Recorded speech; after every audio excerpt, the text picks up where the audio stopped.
Lenin, the great strategist of the class war. By A. Losovsky. Translation and introduction by Alexander Biddleman.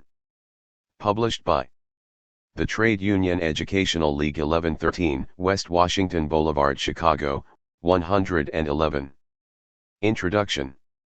If I were asked to tell in a few words what is the most pronounced feature of this pamphlet by A. Losovsky on Lenin, the great strategist of the class war, I should say this: it is a desire to extract from the experiences of Lenin's life as many lessons as is humanly possible for the advancement of the class struggle and for the promotion of the proletarian victory throughout the world. A. Losovsky has been prompted to write on Lenin, it seems to me, not merely by a desire to perpetuate Lenin's memory. No. Lenin's name will live in the world as long as toiling masses struggle against exploitation, and as long as oppressed nations and persecuted races tread the path of revolt against their masters in a fight for freedom and human equality. The motive that produced this little book is much more immediate, direct, and practical than a mere wish to perpetuate the memory of a great leader. It is an earnest attempt to make Lenin in his death as nearly useful to the working class as he was in his life, and a study of this pamphlet will show that its author has acquitted himself of his task with more than ordinary excellence. What is it that we are primarily interested in about Lenin? We, I mean those that are part and parcel of the labor movement and of the proletarian class struggle and that are fighting for the dawn of a new day.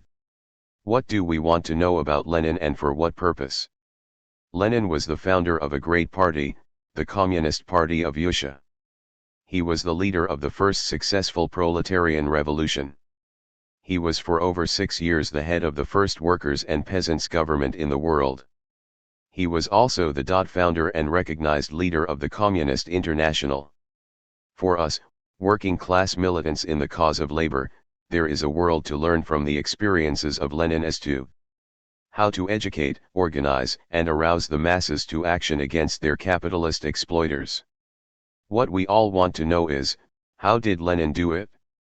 What theories did he hold? What tactics did he pursue? What means did he employ? In short, what is the essence of Leninism? Leninism is the theory and practice of working class struggle. It is the accumulated experience of the battling armies of the proletariat against capitalism reflected by the mind of a genius. It is the century-old hatred of the oppressed against the oppressors embodied in a man of iron will and a great, beautiful heart. It is the proletarian urge to power expressed, formulated, and led by the greatest leader the working class ever had. To understand thoroughly Lenin and Leninism, one needs to be familiar with Russia, its history, the martyrdom of hundreds and thousands of Russian revolutionaries, and the long, bitter years of oppression suffered by the toiling masses of Russia. Lenin is inseparable from the class struggle of the Russian masses. But his greatness and the importance of his work have gone far beyond the boundaries of his native land. At this moment there is not another name in the whole world which means so much for millions upon millions of human beings. It is as if the deepest longings and most intimate dreams of the oppressed in every corner of the globe, in civilized Europe as well as in backward Africa, as much in America, as in Asia, have gone forward into the endless spaces of the universe and have found their point of concentration, their unifying genius in the life and teachings of Lenin. Was there ever a human being more truly international, more a leader of the people of all countries and all nations, than Lenin? Take his attitude toward the late imperialist war. How did he look upon it? How did he react towards it? He loved the Russian masses with all the great powers of his human soul. Is anyone in doubt about that? If one's understanding of the most deeply buried feelings of the masses is any test of one's love for them, then who in Russia's history has surpassed Lenin in such understanding? And if one's sympathy for the sufferings of the masses, sympathy of the purest kind, of a most intense and burning nature, is any sign of one's love and devotion to the masses, then who in the life of Russia is greater in this respect than Lenin? And yet Lenin was one of the most consistent opponents of the idea of the workers defending their fatherland. He was unalterably opposed to the Russian masses shedding their blood for the greatness of Russia. Why? Because to him Russia was not an abstraction, but a real living thing. Because his great realistic mind was able to pierce through the glittering superficialities of patriotism and fatherland and to reach out after the substance of things. And in doing so he finally reached the truth that if the name Yusha stands for the tens of millions of its toiling masses, if the greatness of Yusha is the same as the well-being, peace, and security of the workers and peasants, then the true way of serving the greatness of Yusha was to combat the late war and to destroy those forces which were instrumental in bringing the war about. This was the Lenin way of being patriotic and loyal to one's nation and country. As these lines are being written, new war clouds are becoming visible on the Far Eastern horizon. The capitalists of Japan are preparing to resist the encroachment of the capitalists of America in the division of imperialist spoils in China. The capitalists of America are preparing to impose their will by the force of arms. What does it mean? It means that we are drifting with progressively greater speed into a war with Japan. In fact, we are already engaged in war. Look at what we are now doing in China. All the maneuvers of our bankers and officials in China in support of one warring general against another, all the movements of our warships in the Chinese waters, are nothing else than war against the capitalists of Japan for more power and influence over China for the capitalists of America. Again the air will be filled with patriotism, love of country, loyalty to the fatherland, etc. Again the workers of the United States will be called upon by their masters to come to the defense of the honor, greatness, and even freedom of America.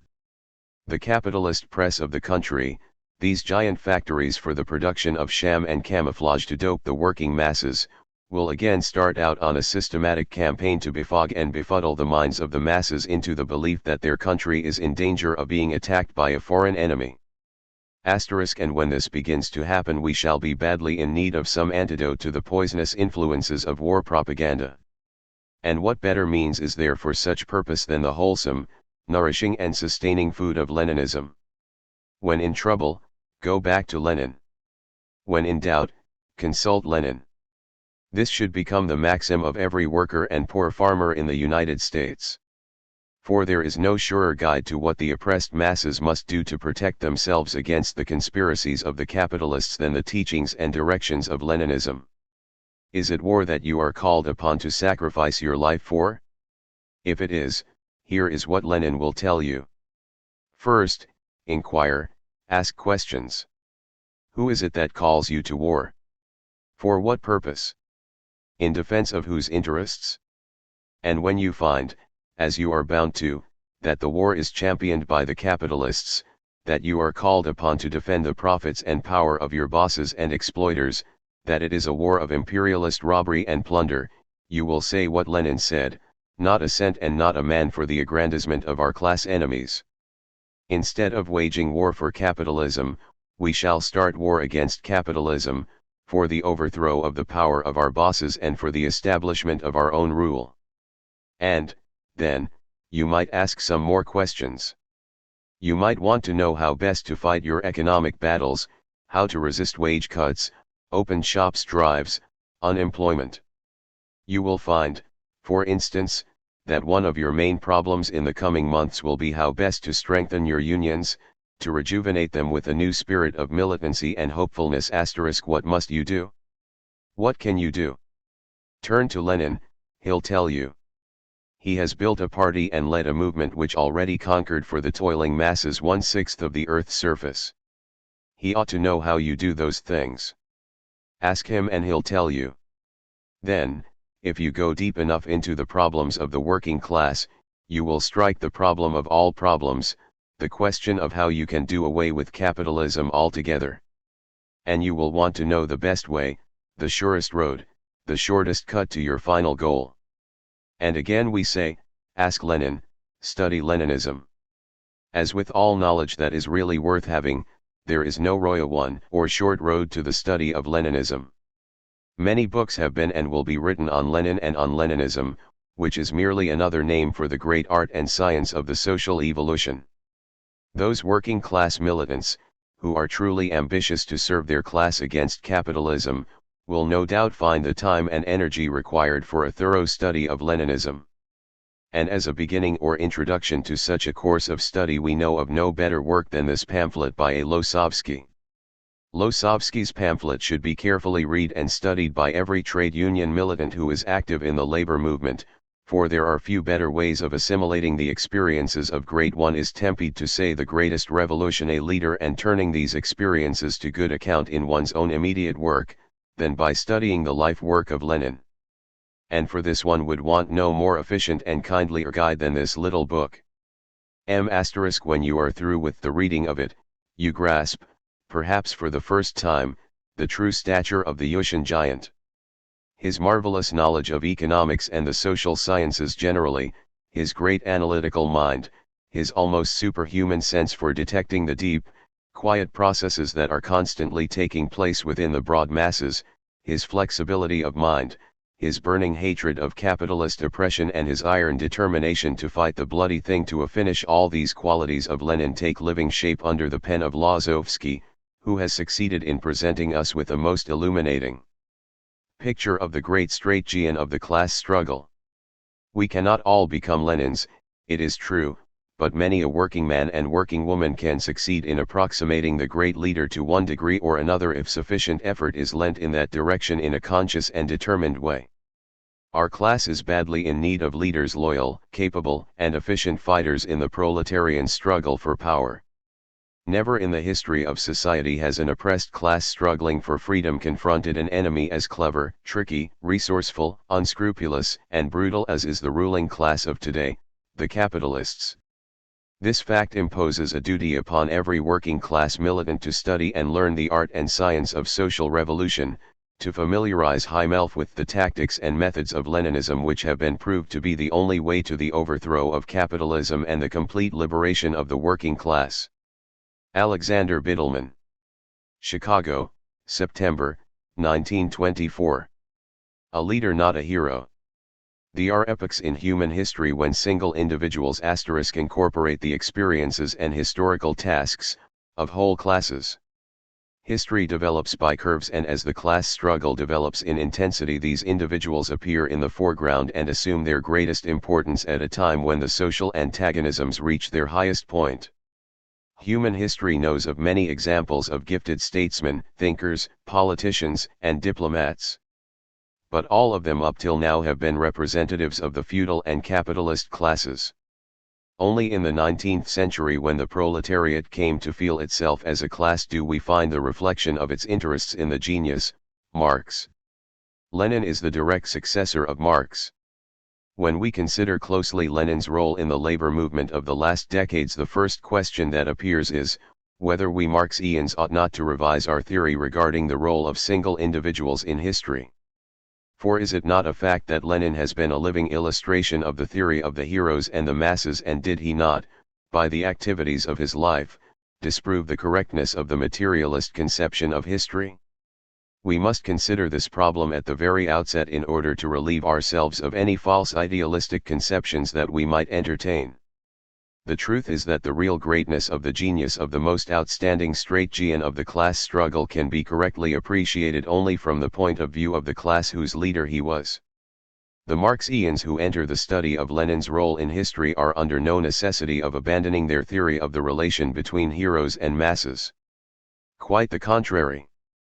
Only on the basis of the materialist conception of history, only through a sober analysis of the forces in the class struggle, can we correctly appreciate the role which Lenin, the greatest thinker and revolutionist, has played in the international labor movement and in the international revolution. Marxism in practice. Lenin was a Marxian dialectician. There are many people that know Marx very well but are incapable of deriving the political lessons and conclusions implied in theory. In this respect, Lenin was totally different. He has taken the Marxian theory and methods and applied them in the practice of life. And with the help of his acute analytical mind, he interpreted events in their dialectical development. Lenin was one of the foremost experts in the economic and philosophical theories of Marx. But as already said, he was not primarily a theoretician, but a practical Marxian and a political dialectician. The Hegelian dialectics which Marx had developed to its highest point were completely mastered by Lenin. He never reasoned abstractly. He despised pure rationalizing. He hated the free sway of pure reasoning. He fought against philosophic charlatanism and always proved in action that the truth is concrete. Just as Marx was maneuvering with the general factors of economic life, so was Lenin maneuvering with the concrete forces of the class struggle. In the colorful kaleidoscope of social relations and from the complexities of the everyday events of modern life, he always managed to hit upon the fundamental and most important tendencies. He was never deceived by appearances. He was a man called upon to tread new paths. Always pursuing his own way, capable by means of his dialectics not only to explain but constantly to drive history forward, Lenin was a dialectician in politics and a Marxist in action. That is, he knew exactly how to make history in as masterly a fashion as Marx explained it. Identity with a class. Lenin joined the labor movement at its very dawn.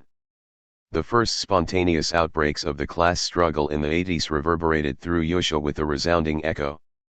The advancing Marxian movement thrust itself upon the beginnings of the industrial development of Russia, drawing into its ranks many elements of the radical intelligentsia. The first generation of revolutionary intellectuals, Plekhanov, Verosasiulitsk, and Deutsch, founded the Group of Liberation of Labor, which is the predecessor of the Russian Social Democratic Party and of the Russian Communist Party. Lenin belonged to the second generation of Marxians. Together with many others he joined the labor movement, but while the others were merely passers-by, utilizing it for their own purpose, Lenin remained and led the movement until his very end. Lenin understood from the very outset the power of the new class. In his very first writings he discusses this matter and says, "The working class is the bearer of the revolution. The working class stands in the foreground, and everything which hampers its development, which demoralizes its ranks, which stands in the way of its historical development, must be destroyed and removed." To say at that period that the working class was the bearer of the revolution meant to determine its historic role as against the conceptions of the old socialist school of the Narodniki. Lenin completely identified himself with the working class and became its spokesman. He knew as nobody else did how to keep away from the working class and from the then developing working class party all alien elements. At present it is easier, of course, to see which of those elements were really alien to the labor movement. But to have known this 25 or 30 years ago was much more difficult.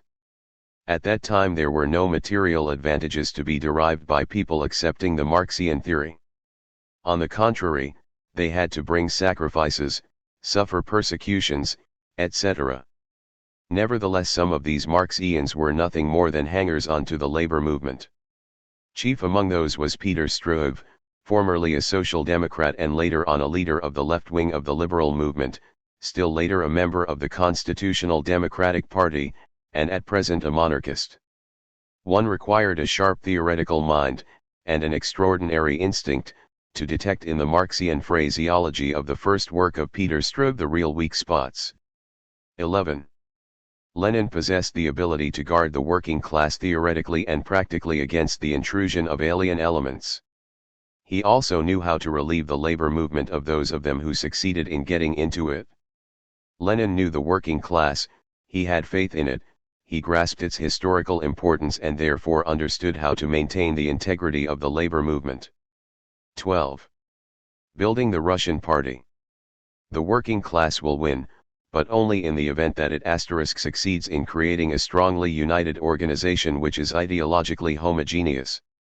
The working class cannot be victorious without uniting the best, the most class-conscious and revolutionary elements. Hence the role of the party as the guiding force of the revolution. The party is not identical with the working class, but is its natural leader.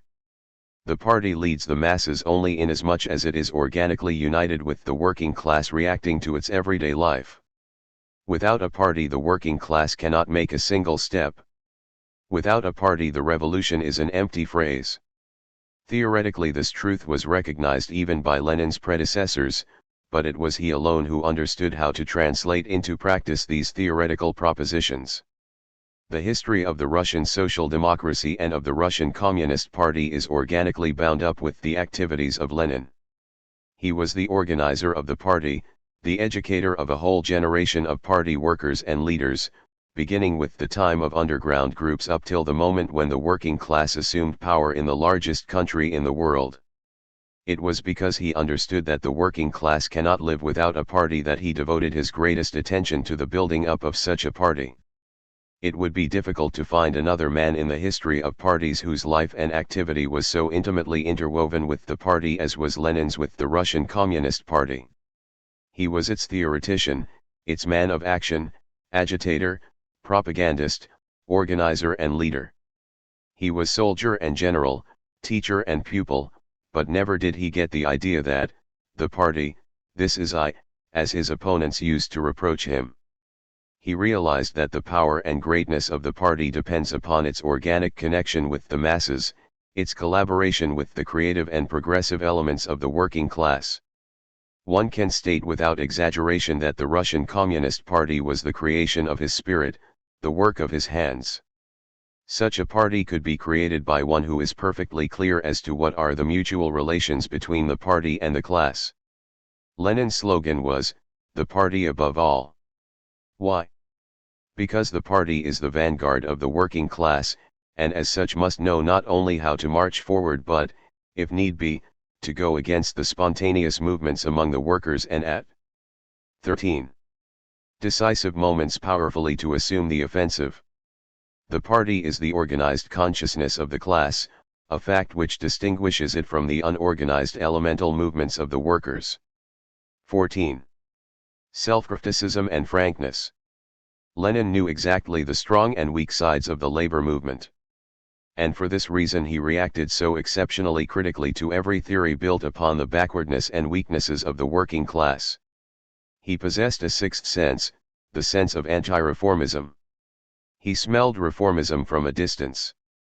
It was very difficult indeed in 1903 to have determined on the basis of differences of opinion regarding the first paragraph of the party constitution, who were the proletarian Girondists and who were the Jacobins. Nevertheless, Lenin determined this very definitely after the Second Congress of the Russian Social Democratic Party.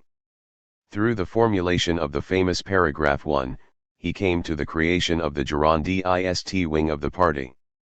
IMNCE then he continuously criticized the right wing of the Russian Social Democratic Party whose reformism became apparent to everyone only in 1905. Throughout the First Revolution, in the period preceding the late war, and particularly after the war, this anti-reformist sense of Lenin manifests itself in all his activities. He was deceived neither by revolutionary phrases nor by well-sounding resolutions. He exposed to the daylight the reformist theoreticians and men of action, despite all their attempts to conceal their real nature. He was primarily a man of experience and practical deeds, and it was in this sphere of life that he caused the defeat of the strategists of reformism. More than one half of his writings were devoted to the demoralizing activities of reformism, specifically to the Russian Menshevniks. Just as an archaeologist determines the species of a prehistoric animal by the examination of a single bone, so Lenin was able to determine the reformist nature of his opponents by a single phrase in one or another of their articles. The enemy of reformism. Lenin would reach out after the substance of reformism, no matter under what masks it would make its appearance, and without any effort on his part would tear off the covering. In the attempt that was made before the First Revolution to revise Marx, to connect him with Kant and similar philosophers, Lenin immediately recognized the intention to reject the revolution and a tendency to surrender Marxism to the ideology of the bourgeoisie. Lenin never considered reformism as an inner tendency in the working class. He considered reformism rather as a class enemy, operating within the labor movement and therefore more dangerous to it than the outside enemies. Because of this attitude of Lenin's, he has been charged with sectarianism and intolerance. But he continued to pursue his line of action with the greatest tenacity for details, proving that reformism is one of the greatest enemies of the labor movement, and that our theoretical struggle with the Mensheviks will eventually bring us to the sharpest conflicts with them. The Russian Revolution has proved Lenin correct, thereby showing his extraordinary farsightedness and sound instinct. In recent years reformism became the most powerful weapon in the hands of the bourgeoisie. Due to reformism, the working class movement has suffered a series of defeats enabling the capitalist system to continue a while in existence. 16. Revolution and actuality. Lenin conceived of the revolution as of something that was moving right upon us, and not as something lying in the far-off distance. Because of this he never tired of insisting that we must prepare ourselves daily for the revolution, even politically and technically. The political preparations consisted in training the masses for action through everyday struggle. Lenin used to say, the most important thing is to bring the masses in motion, thereby enabling them to accumulate experiences within a short period of time. The revolution confronts us directly with the problem of armed insurrection. And to speak of this without proper technical preparations, is merely to mouth empty phrases. He who wants the revolution must systematically prepare for it the broad masses, who will, in the process of preparation, create the necessary organs of the struggle. The Mensheviks were fond of ridiculing the idea of technical preparations for an armed insurrection. According to their conception, the center of gravity would lie in the sphere of propaganda, of arming the minds of the workers. To this Lenin's reply was, he who refuses technically to prepare for the insurrection ultimately rejects the insurrection itself, and transforms the program of the revolution into an empty phrase. Although Lenin knew quite well that revolutions are not made to order, that the success of a revolution demands certain deep-going historical changes, nevertheless he insisted that the problem of the revolution is not only political but also the technical organization of the revolutionary class. A party which does not prepare for the revolution must be considered a discussion club rather than the leader of a revolutionary class. No matter how difficult this problem is, yet all the progressive forces of the working class must be organized in order to solve this problem. Thus we see that for Lenin the revolution was always a concrete problem of the day which at times comes close to us and again moves back into the distance, depending upon the situation and the correlation of forces, but always remains the acute problem of the labor movement. 17. Proletarian statesmanship. Lenin was a foremost statesman. What does this mean? According to his own definition, a statesman is one who understands how to maneuver with millions of people, who is capable of estimating correctly the mutual relations of social classes, who can detect the weak spots in his enemy's armor and who knows how to make effective the strongest side of his own class. In this respect Lenin possessed extraordinary gifts. He knew above all how to determine the line of demarcation between classes and to create a concrete and practical program of action calculated to bring together the working class with its temporary ally, the peasantry. He based his judgment of political conditions, not on superficial appearances, not upon the so-called public opinion, but upon the deep processes that are taking place within the working class. His mind always pierced through to the very vitals of a situation. He studied the makeup of social life in order to find for himself a starting point, and then he continued to base his activities on the dynamics of the class struggle. These traits of Lenin's character made him the most dangerous to, and at the same time the most hated by, the class enemies of the proletariat, whom he always managed to hit at the softest spot. He was a realpolitiker, of course, realistic not in the reformist sense, for whom realism means adaptation to the bourgeoisie, in the sense that he based his revolutionary activities on the correlation of forces in the class struggle. The reformists of all countries declared Lenin to be a utopian, an irrational statesman, because he always busied himself with the problem of revolution, and themselves they consider realists because they advocate the idea of gradually transforming bourgeois society along the lines of evolution. But these great realists became tools in the hands of the bourgeois politicians after the war, while Lenin the irrational statesman became the most dangerous opponent of the bourgeoisie and the leader of millions of toilers who have risen against their masters. Immediately after the October Revolution, Lenin was charged by all petty bourgeois socialists with being an adventurer. But this adventurer proved by his deeds which side the real power was on. The realists among the social evolutionists and Mensheviks have simply missed the importance of the great change that has taken place in human life. They have even failed to notice that the masses have turned their backs on them. Lenin, 18, was the greatest statesman of our age. He has proven this standing at the helm of the greatest state in the world, by the exceptional flexibility of the Russian Communist Party, whose leader and creator he was. 19. Critical and realistic. A sober estimate of his own and his enemy's forces was always the starting point for Lenin's political activity. Only he can be termed a real statesman who is able fearlessly to look reality in the face, who coolly estimates the forces of the opposing class, who is not dealing in mere phrases and who is able mercilessly to expose and criticize the weak sides of his own class and his own organization. Also in this respect Lenin possessed an exceptionally strong sense for reality. He never succumbed to the hypnosis of fantastic figures and pompous proclamation. When he came to Russia in 1917, the time when the social revolutionists held full sway, Lenin remarked, "The power they hold is only imaginary. The party of the socialist revolutionists is an empty shell." Although at that time millions upon millions of workers were following the lead of the party of the Chernovs and Kerenskys, yet he immediately perceived the instability of the influence of the socialist revolutionists. Basing his opinion on the real situation, Lenin spoke in favor of the Brest-Litovsk Treaty against the wish of the public opinion. At that time the liberal and reformist press was still in existence, and at first even against the leadership of the Russian Communist Party. Upon what did Lenin base his tactics?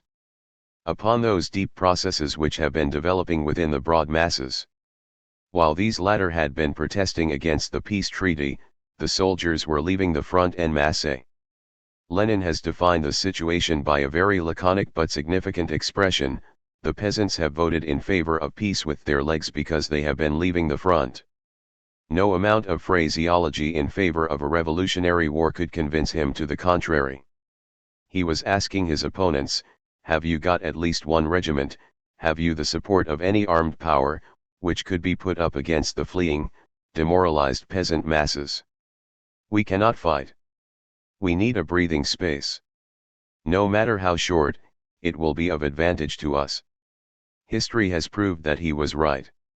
Lenin's prognosis that by means of this breathing space we would be able to create a new army, inspired with a new spirit, and able to take the offensive again, has been proven to be correct. One must know also how to evade a fight, he used to exclaim, arguing in favor of signing the Brest-Litovsk Treaty. It is better to retreat in a semi-orderly fashion than to subject the army to complete dissolution. A leader is he who knows how 20. To protect his army from breaking up, and who adopts all necessary measures to preserve his army for future battles. Today this looks to us like ABC wisdom. In order to understand the real extent of Lenin's genius one must remember the tragic situation of Soviet Russia in 1918, and the terrific difficulties which Lenin had to overcome in order to convince his own party that his estimate of the situation and of the relation of forces was the correct one. The great alliance between workers and peasants. Lenin's sense for reality has manifested itself also in the fact that long before the revolution he was able to estimate correctly the significance of the peasantry. Most of the Marxians had a very poor conception of the role of the peasants in the approaching revolution. From the fact that agriculture was subservient to city industry and that small-scale production was gradually disappearing, many Marxians drew the conclusion that the peasants will not play in the revolution any active part at all or else will play a reactionary part. As far back as 1905, Lenin already perceived the insufficiency of the agrarian program of the Social Democratic Party. Immediately upon the beginning of the wide revolutionary movement among the peasants in 1905, he formulated the demand for the nationalization of the land. Lenin's slogan at that time was, "The dictatorship of the proletariat and the peasantry." He saw the necessity for an alliance of these two classes in order to remove the power of the large landowners. As the February Revolution was developing, making clear the extent of the change that was to come, and as he realized that Russia would not satisfy itself with a bourgeois democracy, he commenced propounding in a practical fashion the problem of the dictatorship of the proletariat and the peasantry which was to be incorporated in the Russian Soviet state. As an expert in the agrarian problems, and as one well versed in the applied phases of political economy, Lenin had been well aware of the fact that the peasantry cannot play any independent role. But for this very reason, he said, it is our duty to win the peasantry over to the side of the proletariat. He had been writing and saying, the peasantry will support either the bourgeoisie or the proletariat. The peasantry stands to gain from the proletariat much more than from the bourgeoisie. Particularly if we pursue such a policy as to disabuse the peasantry of its prejudices against the dictatorship of the proletariat. Hence his slogan, an alliance between the proletariat and the peasantry, and the policy of winning the masses of the villages for the support of the political and economic policies of the working class. Learning from events. How did Lenin succeed in arriving at such a realistic conception of the role of the peasantry in the revolution? It was due to his ability to estimate correctly the social forces in modern society. He knew how to learn from events. The peasant uprisings of 1902-03, which had assumed very large proportions before the revolution of 1905, the role played by the army in suppressing the first revolution, the role played by the same army during the second revolution, the revolt of the peasants, the vacillating attitude of the peasantry towards the Soviet power during the first year after the October Revolution, all these facts served Lenin as material for his decisions on tactics with regard to the peasantry. He was a realistic statesman in the best sense of the word. A defeat would never cause him to fold his hands in passivity, but on the contrary would just arouse his energy and obstinacy, in a desire to study and arrive at the causes which had led to defeat. He used to say, "We are defeated. We must learn the causes of our defeat, we must throw light upon every wrong step that we have made, so that we become more practical and more far-sighted." 23. A world outlook. Lenin never limited himself to the study of the labor movement of Russia alone, but studied with the same vigor all social conflicts in Europe during which the working class suffered defeat. The Great French Revolution, the conspiracy of Babeuf, the Chartist movement, the June Days in Paris, the Paris Commune, the great economic strikes during the end of the 19th and the beginning of the 20th century, all these served as the basis for determining the causes of the weakness of the working class movement. Furthermore, he studied with the same care the mechanism of modern society and the forces at the disposal of our enemy classes. As the result of his study of capitalist society, its form and methods of organization, the unity of the bourgeois classes as against the disunity of the working masses, he had found the prime reason for our defeats, for the victories of the bourgeoisie, and had arrived at a correct appreciation of the methods of struggle of the working class. 24. True proletarian internationalism. As with the agrarian problem, so also with the national problem, Lenin has given us a new conception of its significance. The international social democracy attempted the solution of this problem in a purely rationalistic manner. The social democracy protested formally against the colonial policy of the bourgeoisie. It became apparent, however, right at the beginning of the last war, that international reformism is putting the so-called national interests above the class interests, and is accepting the point of view of the bourgeoisie in the matter of colonial policy. Long before the revolution, Lenin had been studying the national problem. During the war he had been writing against the great Russian chauvinists, exposing the false position of even many of the left-wing elements of the labor movement. When Lenin came to power, he commenced to put into effect his own policies. In doing so, it must be admitted, he found resistance even in the ranks of his own party. Lenin had fought with particular energy against the attempt to carry on a nationalistic and Russifying policy under the cover of internationalism. It is known that Lenin was the spiritual father of the international policies of Soviet Russia. But it is not so well known that he had been following with particular attention Soviet Russia's eastern policies. From the workers of those countries which hold in subjection other nations, he used to demand not only Platonic sympathies for the oppressed, but practical political and technical measures of support to the revolutionary masses which are struggling against the yoke of imperialism. For Lenin, the demand for self-determination of nations up to the point of separation was no mere demagogic phrase, but a real law of practical policy. If we follow the line of policy pursued by Soviet Russia since its existence, we find that this was the actual policy of Lenin put into effect. He was never satisfied with general principles alone. He carried out his ideas in all details. Lenin took part in the debate on the national question which took place in December of 1922. He wrote, "I have already mentioned in my writings on the national question that there is no use in considering this problem abstractly. It is necessary to distinguish between the nationalism of a people which oppresses, and the nationalism of a people which is itself oppressed, that is, between the nationalism of big nations and the nationalism of small nations. We, as representatives of a big nation, are almost always guilty of endless wrongs against the small nations. And furthermore, unconsciously for ourselves, we perpetrate outrages and give offense. The internationalism of the so-called big nations, of one who is oppressing others, must consist not only in formally accepting the principle of equality of nations, but also in creating conditions for the abolition of the wrongdoings of the great nation. He who does not understand this will not be able to assume a correct proletarian position on this question. He will assume substantially the point of view of the petty bourgeoisie, being liable at any moment to follow the lead of the bourgeoisie. What is it that is of importance to the proletariat? It is not only important but absolutely essential that the proletariat possess great confidence in itself. How can this be secured? To establish the principle of formal equality will not suffice. Only through our deeds, through the actual concessions that we make to other nationalities, which will wipe out their memories of former oppression by the old ruling classes, can we establish the necessary self-confidence. I believe that a Bolshevist or a communist needs no further explanations. A true proletarian policy would demand of its in this sphere of activity, to be particularly careful and conciliatory, and in this given instance it would be much better to yield too much than too little to the national minorities.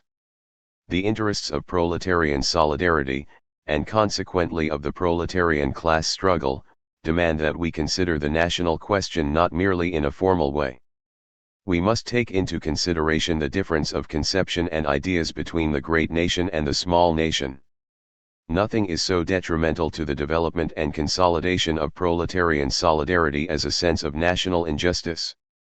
Nothing calls forth such bitter reactions from the national minorities as the sense of being oppressed by our own proletarian comrades.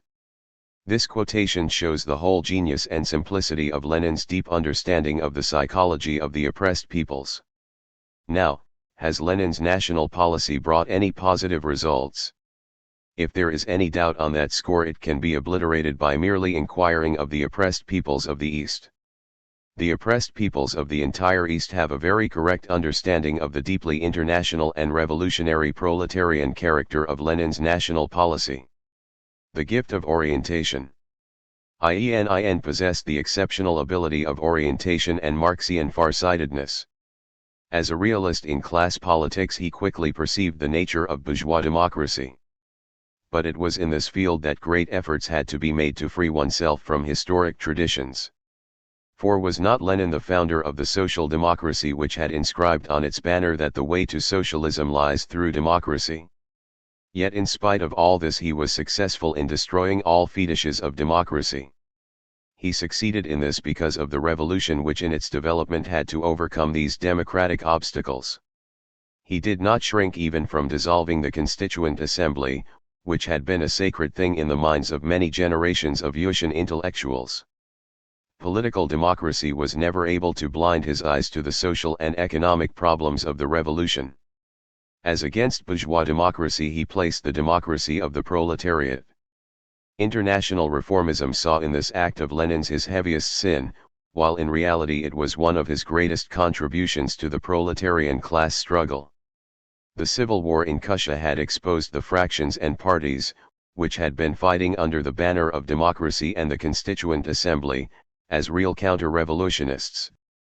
The last years of struggle in the West have proved very convincingly that the democratic cooperation between the social democracy and the bourgeoisie is nothing more than betrayal of the working class. The proletarian state and the Communist Party had a perfect conception of the nature of democracy and of the state. He restated the Marxian position regarding the nature of the state and its role in the class struggle. As against the bourgeois democratic state, He placed the Soviet state as the concrete form of the proletarian dictatorship. And he also denied the position of the Soviet state in the development of the social revolution. Every state, including the Soviet state, is the weapon of a definite class.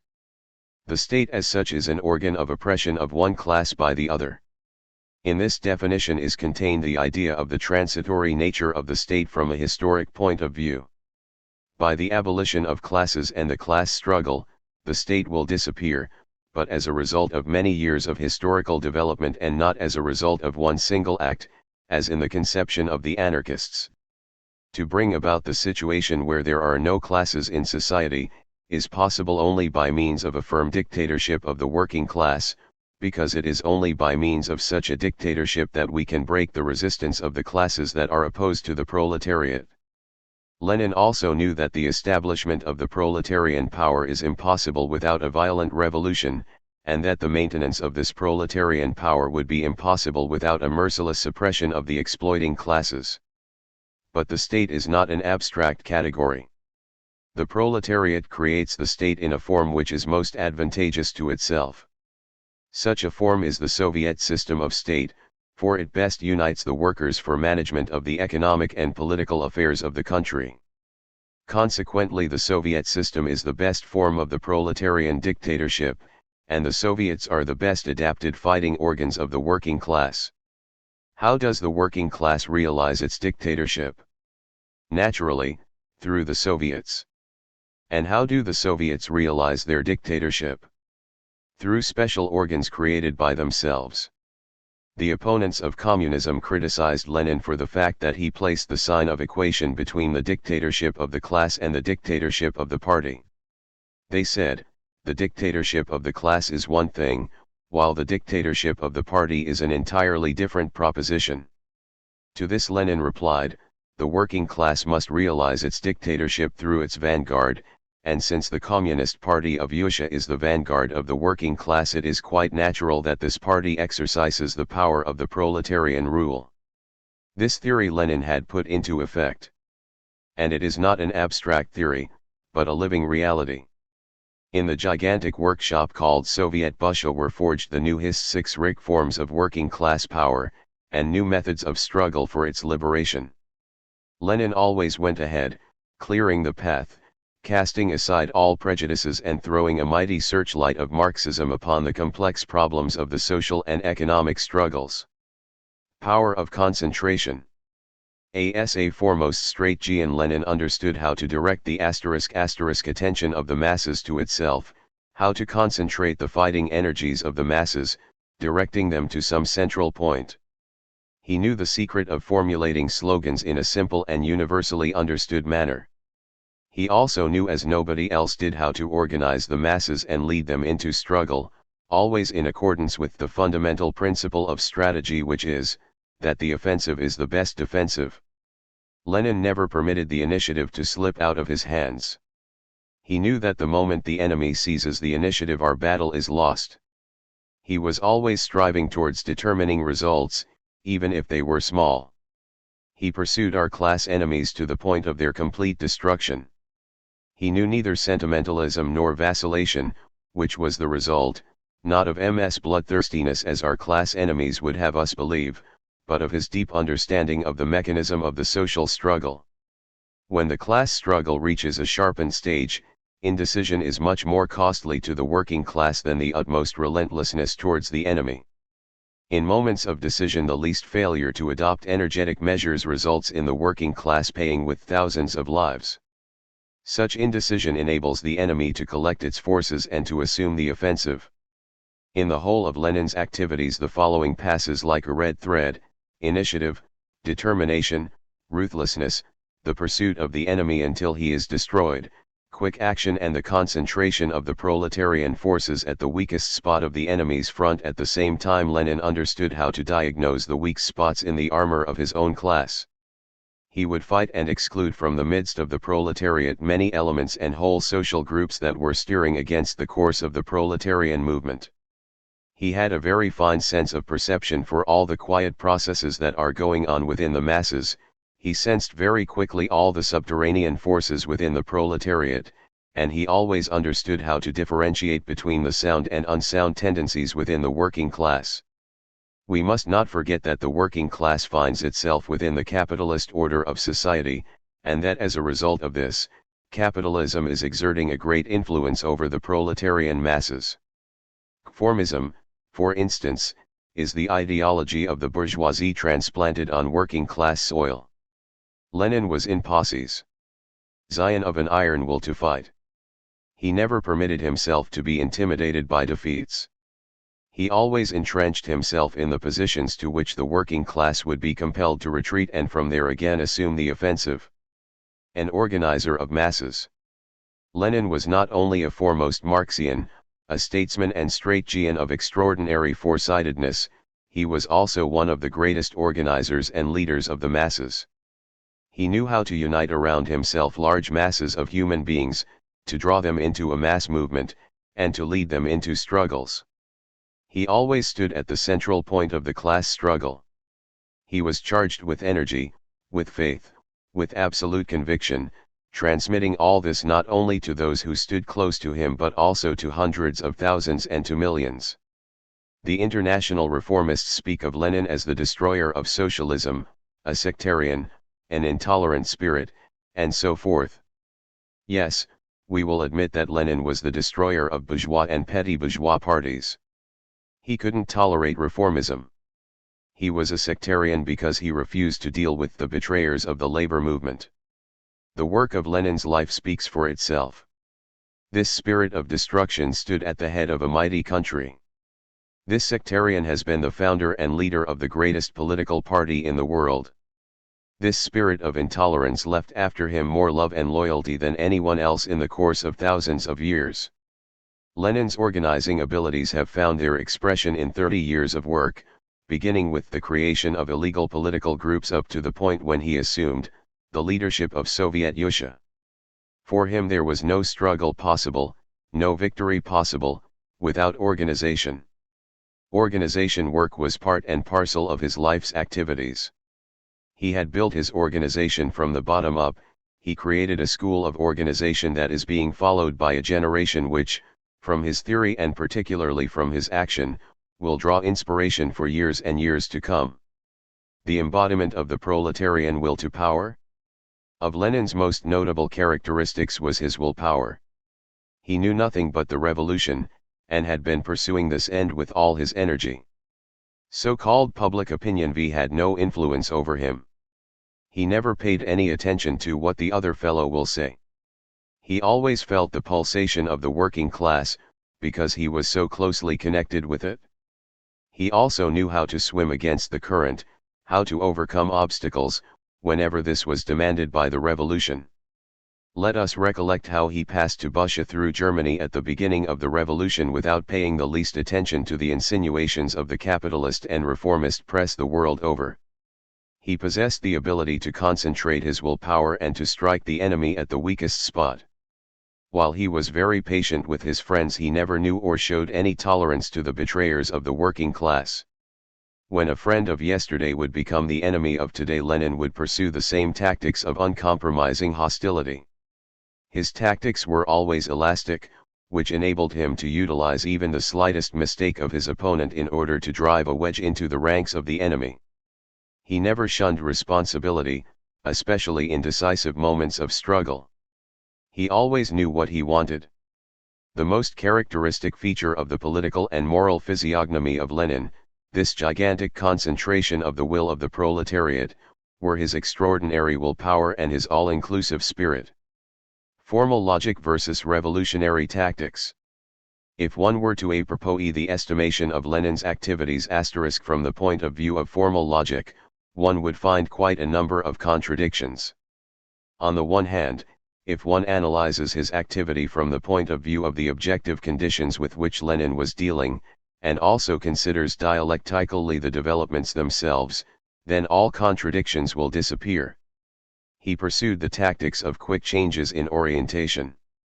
His agrarian program between 1901 and 1903 had been based upon the principle of the division of land among the peasants, and in October of 1917 he carried through the socialization of land. Like all social democrats, Lenin started out as one favoring the defense of the fatherland. However, when the last war broke out, he immediately adopted the attitude of uncompromising hostility to the theory and practice of national defense. He declared that not even the defeat of Russia would matter for the working class. At that time, the Marxian literature had just begun to discuss the problem of national and imperialist war. Lenin began devoting his attention to this problem and came to the conclusion that it is our duty to transform the imperialist war into a civil war. From the Provisional Government of Kusha he demanded the immediate convocation of the Constituent Assembly, and after the October Evolution he dispersed this very same assembly. In the beginning Lenin was in favor of military communism, but in 1921 he introduced the new economic policy. Following the socialization of the land in 1917, he favored in 1918 the formation of special committees composed of the poorest peasants, in order to split the peasantry, thereby deciding the fate of the civil war in the villages. Starting out as an adherent of the idea of revolutionary war, he yet rejected this idea in 1918, and signed the Brest-Litovsk peace treaty. And in 1920, he again favored the revolutionary war, this time against Poland. A deadly enemy of reformism, opposed to all dealings with the reformists, yet when conditions changed he declared in favor of the United Front as a means of combating reformism, although it involved dealing with the reformists. Although he favored a direct struggle against all parties of the Second International, yet at a certain stage in the development of the class struggle in England he favored the idea of supporting the British Labour Party and its coming into power. We could relate many more illustrations of the same kind. In view of all this, would not the activity of Lenin appear to be full of contradictions? Closet philosophers, adherents of the so-called rationalistic and logical formulae, could never adjust themselves to the illogical thinking of Lenin. But this proves only that these people have forgotten the whole Hegelian rule that the truth is concrete. Lenin's quick changes of orientation were not caused by abstract reasons, but by changes of realities. He was no conserver of dead formulae and lifeless slogans. Lenin's mobility in politics and tactics was always in accord with the daily changes in the mutual relation of forces between classes. If we were to collect all that has been written on Lenin by his opponents, we should get one great historical rebus. According to some of his opponents, Lenin was a typical conspirator, a Blanquist, a Jacobin. According to others, Lenin was one of the greatest opportunists, a careerist, one who was determined upon getting into power, irrespective of the price. All these descriptions are meaningless because they are based upon single instances of Lenin's activities, torn out from their connections with the whole, qualified according to the personal sentiments of one or the other of his enemies, and stamped accordingly. Lenin was a dialectician in politics. That is, he knew how to attack, when necessary to retreat, always according to plan, to change directions, and when the situation became favorable again, to reassume the offensive, never for a second losing sight of his final aims. During the 30 years of his activities Lenin showed how changes of orientation could be effected without the party or the class whom he represented breaking their necks, but on the contrary strengthening their fighting ability and organization. From this point of view his entire political work has been a classical example of revolutionary class strategy. War and Revolution. From the very beginning Lenin had a clear conception of the international nature of the class struggle. Long before the war he already felt himself a stranger at the international socialist parades where the phrase reigned supreme and where no action was to be seen. As a result of his appearance at international congresses, Stuttgart, Copenhagen, there was formed a small and loosely allied left wing. This Yotian sectarian was treated condescendingly by the leaders of European reformism. Some of them looked upon Lenin's activities as a sort of sectarian madness, others considered it a result of the mystical traits of his Slavic character. Very few realized the significance of this coming leader of the international working class movement. Only a few radical Germans, Polish Social Democrats, and several comrades of other countries, stood in close political relations towards Bolshevism. Clara Zetkin relates the following story: at the Congress in Stuttgart, held in 1907, Rosa Luxemburg, while pointing out to her the place occupied by Lenin, said, "See that man? Just watch the characteristics of his head. He looks as if he were ready to crush the whole world, that he would rather break his head than surrender." Lenin knew the international working class movement well for many years. But the international labor movement began to know Lenin only after the October Evolution. And here we approach one of the most interesting questions connected with the theory and practice of the labor movement.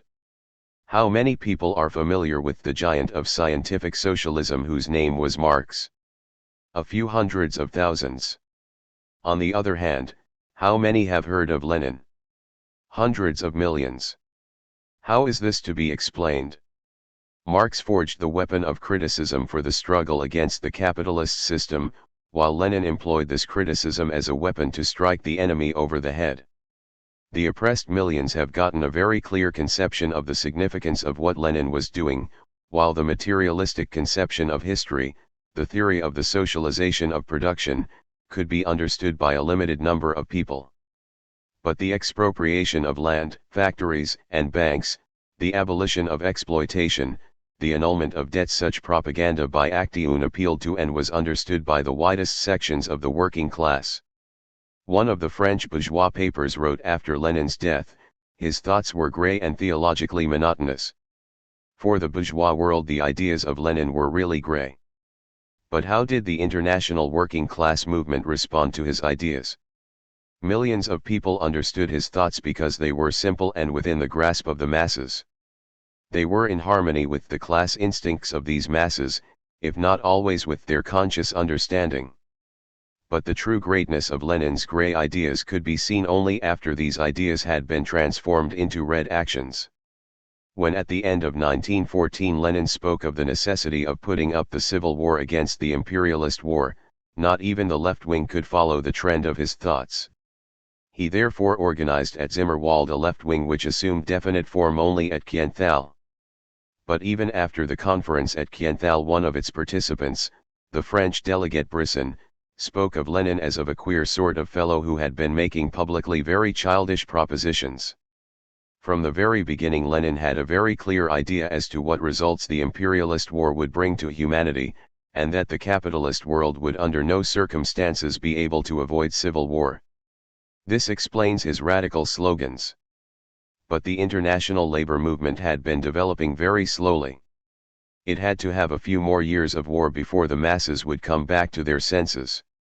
And this had been Lenin's task, to awaken the masses to revolutionary action, although he was very little known to the wide proletarian masses. After the February Evolution, the patriotic henchmen of all countries started a campaign of vilification against Lenin as an agent of the German General Staff. This story found wide circulation also among social democratic circles. Only after the October Evolution did the masses come to learn the part played by Lenin at Zimmerwald and Kienthal, where he demanded that the working class be aroused against the imperialist war. Only after he assumed the leadership of the greatest revolution in the history of the world did the masses come to know who Lenin really was. And since then the international labor movement has been divided into two groups as far as Lenin was concerned: enthusiastic friends and deadly enemies. Every day of the existence of Soviet Russia, every attack against Russia by its enemies, have contributed towards the increase of Lenin's popularity among the masses, thereby raising the importance of those organizations, the Communist International and the EED International of Labor Unions, whose fate was bound up with that of Soviet Russia. Lenin's death deeply impressed the working masses of the entire world. Most of the leaders of the international revolutionary movement have realized that Lenin has been the trailblazer for the communist parties of every country in the world. At present the theoretical and practical features of Bolshevism which were created by Lenin have become factors of world importance. Since Bolshevism has thrown off the chains of Tsarist rule, it has become the object of universal attention and of the hatred of the imperialist bourgeoisie the world over. Bolshevism at present stands against imperialism and reaction as a real power. In the constant development of our movement, in the constant growth of the communist ideas and communist parties, in the extended influence of the Communist International and the EED International of Labor Unions, in the internationalization of our methods of struggle and in the elasticity of our revolutionary tactics, in the growing international unity between the various sections of the revolutionary proletariat. In all this we can see the firm hand and the great genius of Lenin. He stands out in the history of the international labor movement as one of its foremost and greatest leaders. 38. The father of the Communist International. Lenin was the creator and the driving force of the Third Communist International, which he began building during the very first days of the World War. The moment the parties of the Second International began openly to support their governments, Lenin issued the following slogan: "The Second International is dead, long live the Third International." He was one of the organizers of the Conference of Zimmerwald and Kienthal, where he formulated the basis for the left wing. During the years of war he ruthlessly opposed and attacked every shade of opportunism, particularly the meaningless pacifist abortion of Koski.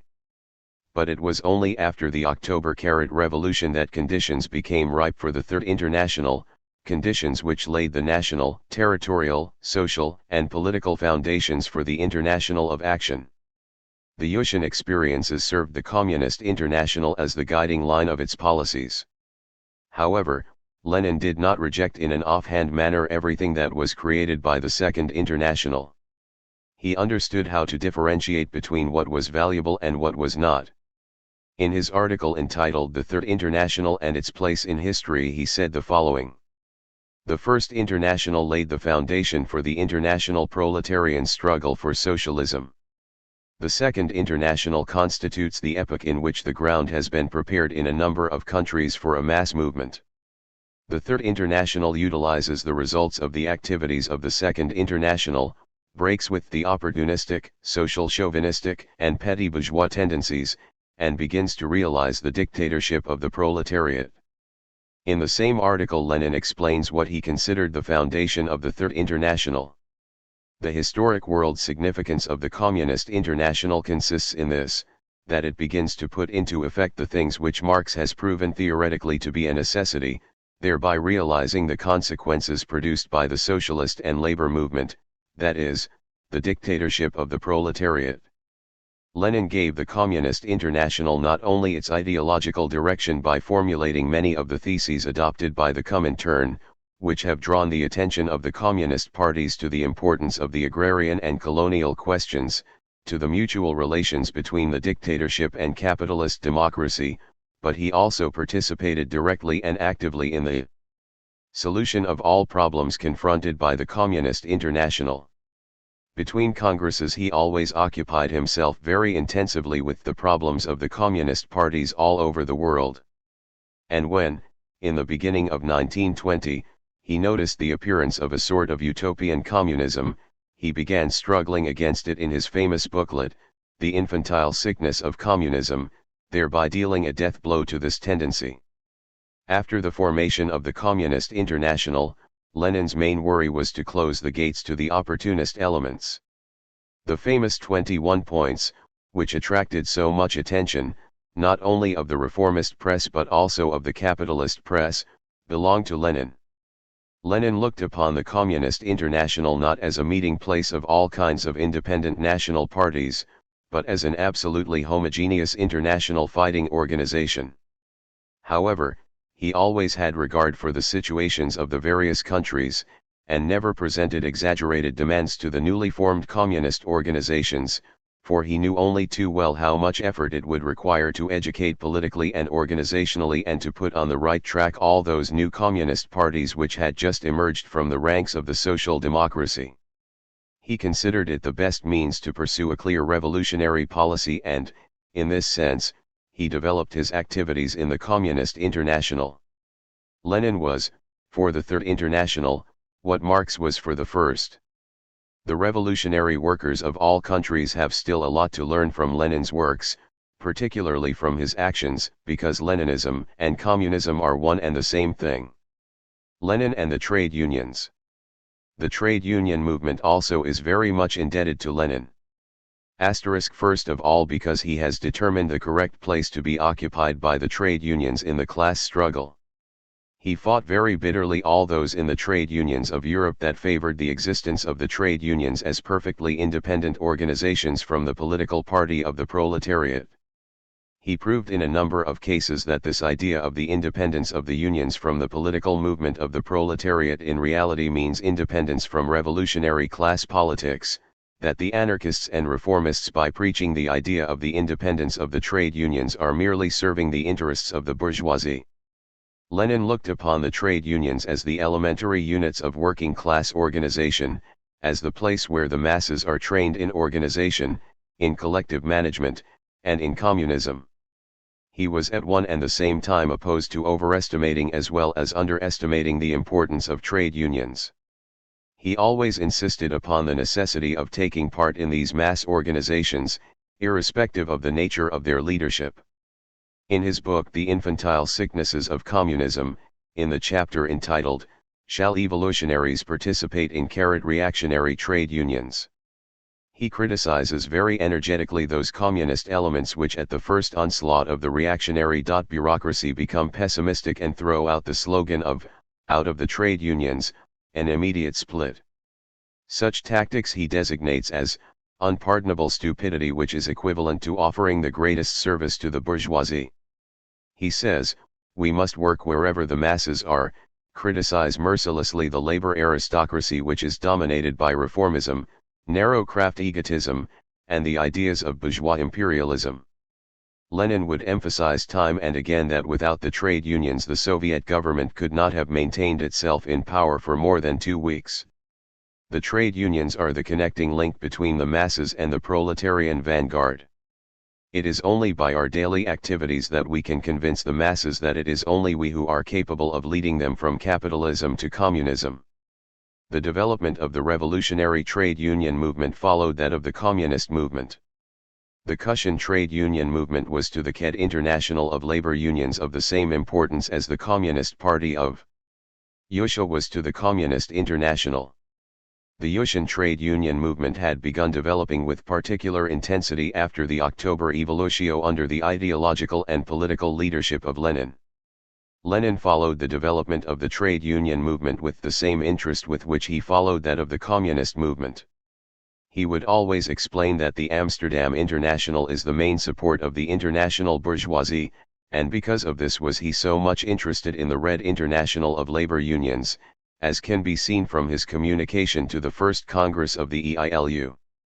July, 1921, where Lenin said, "It is hard to express in words the importance of this International Trade Union Congress. Everywhere in the whole world the communist ideas find ever more followers among the membership of the trade unions. The progress of communism does not follow a straight line. It is not regular, it has got to overcome thousands of obstacles, but it moves forward just the same. This International Trade Union Congress will hasten the progress of communism, which will be victorious in the trade union movement. There is no power on earth that is able to prevent the collapse of capitalism and the victory of the working class over the bourgeoisie." From this it can be seen what importance Lenin attached to the international unification of the revolutionary trade union movement for the struggles of the working class. A child of his people and century. Lenin was the child of his people and of his century. When * called a Jacobin he would answer, "We, the Bolsheviks, are the Jacobins of the 20th century, that is, the Jacobins of the proletarian revolution." Lenin was, as we have seen, the very embodiment of the idea of internationalism, and at the same time he was part and parcel of the mighty revolutionary movement that the oppressed masses of Russia have been carrying on for years and years. He was really one link in a long chain of struggles for the emancipation of the Russian proletariat and the Russian peasantry. From Izhdev, through Belinsky, Dobraljubow, Bakunin, Chernyshevsky, Nechayev, and Jelyabov, through the party The Will of the People and through the group of Emancipation of Labor, and through many unknown representatives of the workers and peasants, which have been populating the prisons of the Tsar and of Siberia, there runs the thread of struggle which unites Lenin with the Russian revolutionary movement. He was a man of an all-inclusive spirit. The press of our opponents would speak with irony about the utopian plans of Bolshevism. but in this irony there is to be found a profound truth. Lenin has been operating with whole continents. He was basing his policies upon the experiences of millions. Only the limitless and vast extent of Yusha could give birth to such a spirit. This youth, born to a family of state functionaries and adopted by the proletariat, embodied and gave expression to the hatred of the working class of Yusha accumulated through centuries. He also reflected in himself the hatred of the peasantry against its oppressors that accumulated through centuries. He had a deep sense for the sufferings of the toiling masses, even when the masses could not give expression to those sufferings in words. Lenin cannot be considered apart from the Yushan workers and peasants and from the Yuslan history. Only within the social structure of Yusha, the revolutionary struggles of whole generations, only by considering the achievements of the Yushan revolutionary movement since the 18th century and up to the last day, can we locate the prime factors that have brought about the appearance of Bolshevism in Yusha at the crossroads of 2 centuries. Only by taking all this into consideration can we properly estimate the moral, political, national, and international physiognomy of Lenin. For us, his contemporaries, who have been living within the circle of his influence, one thing is clear. Lenin was one of those men by whom humanity marks its historical path, concerning whom legends are being told in his lifetime, and the farther we go from the date of his death the clearer will stand before us Lenin's greatness and immortality.